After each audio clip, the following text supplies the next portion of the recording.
MQM के साबिक senior रहनुमा नदीम नुसरत ने आज लंदन हाई कोर्ट की जो प्रॉपर्टीज़ कोर्ट है उसमें उन्होंने मुत्तहिदा कौमी मूवमेंट के फाउंडर अल्ताफ़ हुसैन के ख़िलाफ़ उन्होंने एक स्टेटमेंट दी।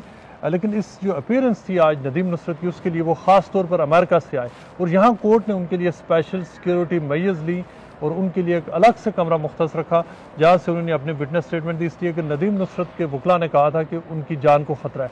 हम उनसे जानते हैं, नदीम नुसरत साहब, सबसे पहले आप बताइए कि आपकी जो आज आपने विटनेस स्टेटमेंट दी है, उस स्टेटमेंट में आपने क्या आपका मौक़िफ़ क्या है? चूँकि एमकेएम पाकिस्तान तो तकरीबन 10 से 12 मिलियन की जो प्रॉपर्टीज़ है वो लेना चाहती है, क्या आप इन प्रॉपर्टीज़ में कुछ आपको शेयर चाहिए, हिस्सा चाहिए, आपकी क्या स्टोरी है?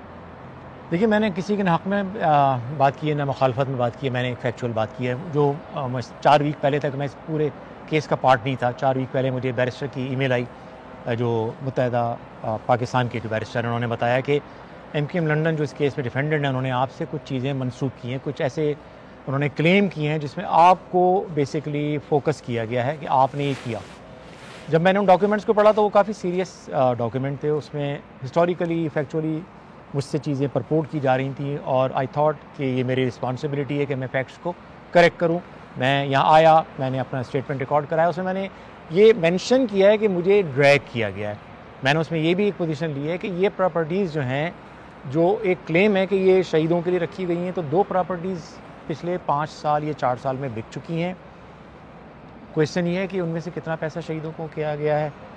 मैंने ये भी उसमें कहा है कि एमकेएम, ना ये एमकेएम पाकिस्तान का हक़ है, ना एमकेएम लंदन का हक़ है, ये उन लोगों का हक़ है जिनकी ये प्रॉपर्टीज़ थी, जिन्होंने डोनेट किया। ये डिज़र्विंग लोगों को जाना चाहिए। और जो सिक्योरिटी का मामला है, उसमें मैंने जो है उनसे कंसर्न अपने शेयर किए कि मुझ पर अमेरिका में भी अटैक हुए। मैं जब लंदन से निकला नहीं था, यहाँ मेरे घर की वीडियो बनाई गई थी, कोलनडेल पुलिस स्टेशन में रिपोर्ट की थी मैंने, उनके पास मौजूद है, मेरे पास वो CD मौजूद है। US में मैंने रिपोर्ट किया उन इंसिडेंट्स को, इन्वेस्टिगेट हुआ है और एमकेएम USA के एक ऑफिस बेयरर अरेस्ट हुए। वो सारे डॉक्यूमेंट, फिर मुझ पर टेक्सास में शूटिंग हुई, मैंने सारी एविडेंस प्रोवाइड की यहाँ बैरिस्टर को, उन्होंने जज को, और जज did not take much time. उन्होंने रियलाइज़ किया, उन्होंने मुझे स्पेशल मेजर्स ग्रांट किए। और मैं इवन दो इस कोर्ट में मौजूद था, लेकिन मेरा जो इंटरव्यू है वो एक और रूम से थ्रू वीडियो लिंक रिकॉर्ड किया गया। यहाँ पुलिस ने भी मुझे अश्योर किया कि अगर आपको किसी किस्म का हार्म आपको लगे, आप बताइए, ये कंटेम्प्ट ऑफ कोर्ट में काउंट होगा। अगर आपको ट्रोल किया जाए, आप हमें इन्फॉर्म कीजिए। तो I am thankful to the British authorities and the police and the judiciary, उन्होंने मुझे स्पेशल मेजर्स ग्रांट किए। नदीम भाई, आप एक ज़माने में अल्ताफ़ भाई के तो बहुत ही आप करीब होते थे, आप बल्कि उनके राइट हैंड मैन कंसिडर होते थे। आज से सिर्फ चंद साल पहले की दास्तान है, लेकिन फिर क्या हुआ कि इतना जल्दी जब मामलात कोर्ट तक पहुंच चुके हैं और ख़दशा ये है कि अगर अल्ताफ़ हुसैन केस हार जाते हैं तो सारी प्रॉपर्टीज़ लूज़ कर जाएंगे, बेघर हो जाएंगे?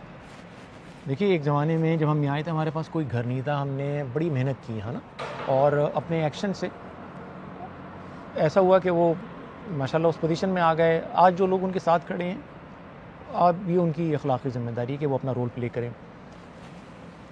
इन घरों की जहाँ तक बात है, तो ख़ुद अल्ताफ़ हुसैन साहब की पोजीशन बराबर रही है। उन्होंने अपने तलाक़ के डॉक्यूमेंट्स में भी एडमिट किया कि ये उनकी फ़र्स्ट प्लेस में प्रॉपर्टी है ही नहीं, ये ट्रस्ट के हैं। और इस दौरान 2 घर बिक गए।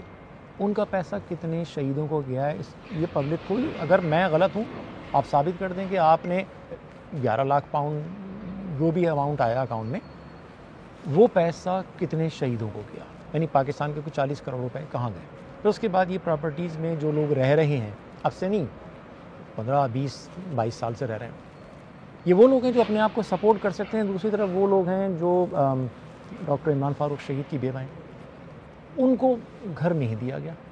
कराची में, हैदराबाद में बहुत सारे लोग हैं जो अपनी ज़मानतों के पैसे नहीं जमा करा सकते। तो अब एक तरफ उनकी सपोर्ट की ज़रूरत है, दूसरी तरफ वो लोग जो यहाँ मौजूद हैं, उनका अखलाक़ी फ़र्ज़ है कि इस बात को इंश्योर करें कि उनके जो कायद हैं अल्ताफ़ हुसैन साहब, उनको यहाँ घर भी मैसर हो, उनके अखराजात भी हों, और एक घर मौजूद है 3 highway garden, I am sure कि वो इस घर में मूव करने की पोजीशन में होंगे। Thank you.